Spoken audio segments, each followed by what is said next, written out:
This morning, recertification of land titles in Anambra to end 26 April 2025. Anambra residents to witness improved security. Federal government to review electricity tariff for Band B, C customers. U.S. to remove transgender soldiers from military. Good morning. Welcome to our breakfast news this morning. My name is Ijoma Uche. Security is here to stay in Anambra State. In the Anambra, remember, security is everyone's business. For us to have a more secure and livable Anambra State, let us join forces with the government in securing our state. If you see something, say something. Report unscrupulous elements to the security operatives for better security of lives and property. Remember the emergency numbers 5111 and 0800 220 0008. Welcome again.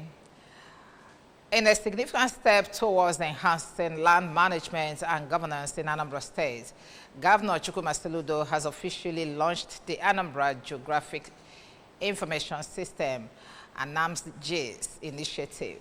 The event, which held at the ministry's headquarters, OCA, aims to modernize land administration processes and improve access to land-related data for both the and the general public.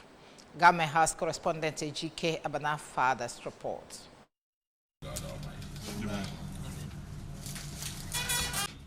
According to the governor, all title holders should immediately commence recertification of their land titles before April 26, 2025 and be issued with new certificates of occupancy because the old one will become moribund after the deadline. And I want to commend you and say, yes, indeed, for our land administration, solution is here.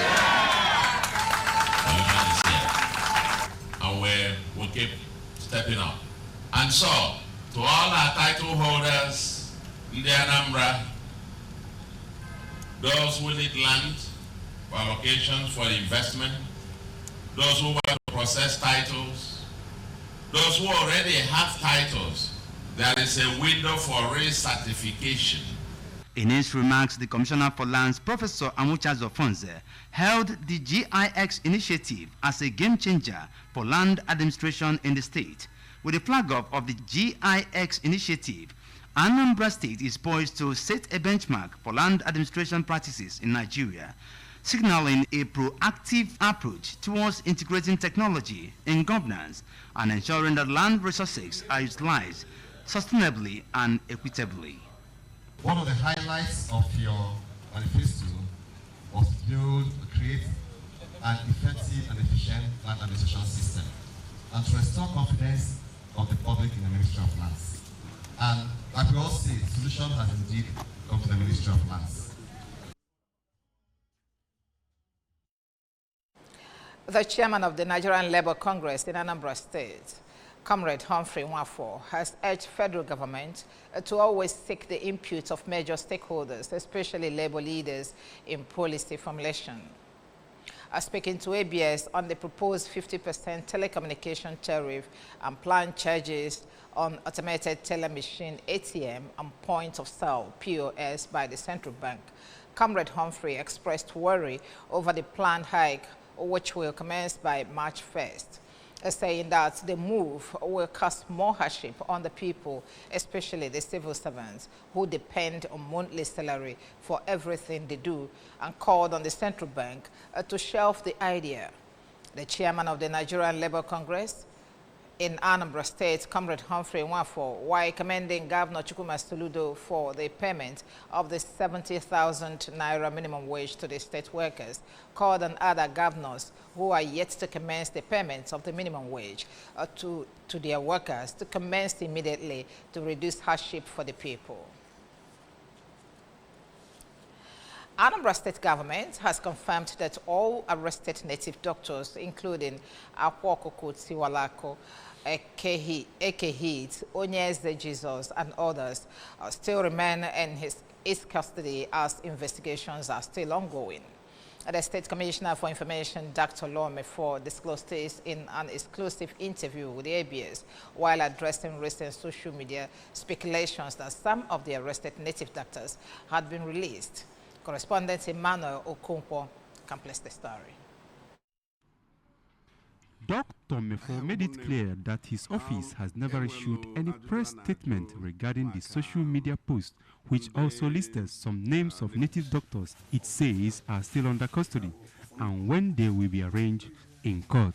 Reiterating the stance of Governor Chukwuma Soludo's administration, Dr. Mefo stressed that the government is not against traditional worship but is committed to eradicating criminal activities and their enablers, and maintained that the current actions are aimed at fostering a safer society where criminal practices are not normalized as part of culture. They are all with us, all of them. Those you know that are with us are still with us because investigations are still going on. As of last night, they are still in government custody. I know that people were talking about those to be charged to court. Yeah. They mentioned Tiwaraki, they mentioned Kehi, Tonyeze, Jesus, and the 2 or 3 others I can't remember now. They are still with us. The wife of the President of Nigeria, Senator Oluremi Tinubu, has empowered over 200 persons in Anambra under her Renewed Hope Agricultural Support Program. The Renewed Hope Agricultural Support Program is a medium-scale agro-support initiative that targets individuals across different age groups who are passionate about earning a living through agro-businesses. Correspondent Daniel Eziwe for this report taken from our studios.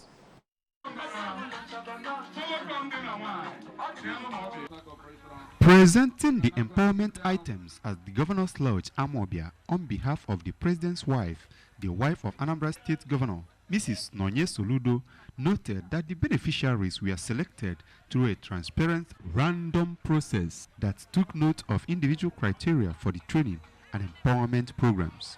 Economic empowerment remains a core objective of Renewed Hope Initiative, and we have consistently delivered on this promise for both women and youth across the 6 geopolitical zones to support the economic reform of the administration of His Excellency President Bola Ahmed Tinubu.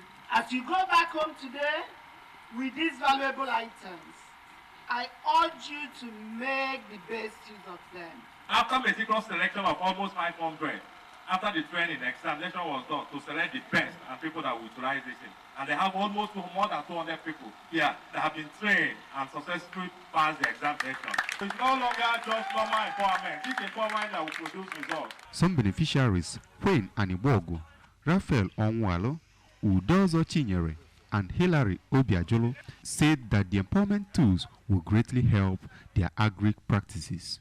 With the help of this equipment now, I will expand my garden. I think by the time I get food from all this ready, I can now consume all of that. I'll be able to sell. The federal government to review electricity tariff for Band B-C customers. The U.S. to remove transgender soldiers from military.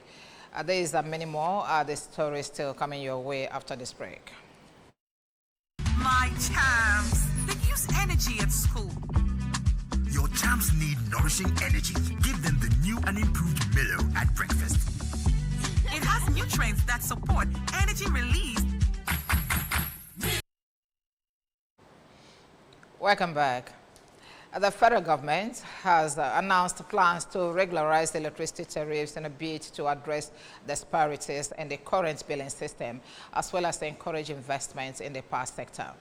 The Minister of Power, Adebayo Adelabu, made this known at the ongoing public presentation of the National Integrated Electricity Policy and Nigeria Integrated Resource Plan in Abuja. Under the current structure, customers in Band B who enjoy 18 to 17 hours of electricity supply pay 63 naira per kilowatt hour, while those in Band A with only 2 hours more of supply are charged 209 naira per kilowatt hour. Adelabu described this as unfair and stressed the need for a regularization of the tariffs to create a more balanced and equitable pricing system. The United States will begin removing transgender troops from the military within 30 days unless they obtain a waiver on a case-by-case basis, the Pentagon said in a memo. The memo became public as part of the court's filing in a case challenging President Donald Trump's late January executive order that was aimed at barring military service by transgender personnel. The transgender Americans have faced a roller coaster of changing policies on military service in recent years, with Democratic administrations seeking to permit them to serve openly, while Trump has repeatedly sought to keep them out of the ranks. Now sports. South Africa head coach Hugo Broos has backed the Super Eagles to rediscover their form and return to winning ways next month when the 2026 World Cup qualifiers resume. The three-time African champions have endured a disappointment start to their campaign, failing to secure a victory in their first 4 matches. The Eagles managed draws against Lesotho, Zimbabwe, and South Africa before suffering a shock 2-1 defeat to Benin Republic. With only the top team earning a thematic qualification, Nigeria finds itself in a precarious position, sitting second from bottom in the 6-team group. Despite Nigeria's struggle, Bruce remains convinced that the Super Eagles have the quality to mount a comeback. Remember that you can follow news and programs on Anambra Broadcasting Service from any part of the world by liking our Facebook page. Follow us on Anambra Broadcasting Service. Subscribe to our YouTube at ABS Television Oka, on X at ABS Radio TV, and on Instagram at ABS Radio TV. You can also log on to our website at www.absradio.com. Top stories as we conclude this news package. Recertification of land titles in Anambra to end 26 April 2025. Anambra residents to witness improved security. Federal government to review electricity tariff for banned BC customers. And finally, from a foreign shuttle, U.S. to remove transgender soldiers from the military. Remember that security is here to stay in Anambra State. In the Anambra, remember, security is everyone's business, and for us to have a more secure and livable Anambra State, let us join forces with the government in securing our state. If you see something, say something. Report unscrupulous elements to the security operatives for better security of lives and property. Remember the emergency numbers 5111 and 0800-220-0008. That's our news package this morning. Thank you very much for joining us. My name is Sijama. Do have a good weekend.